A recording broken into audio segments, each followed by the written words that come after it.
Sa lugar ng ilaw ay patay sining.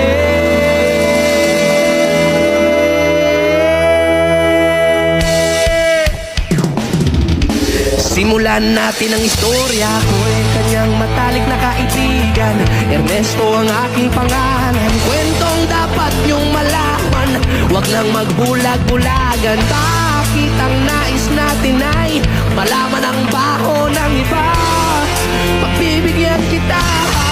Kilala mo ba si Magda na aking kapabata mula pa nung pagkabata? Kami lagi magkasama, mga makapapel sa sapat. Kanyang hindi lumiliwanag ang paligid at pag siya'y dumadaan, mga liig ay bumibili.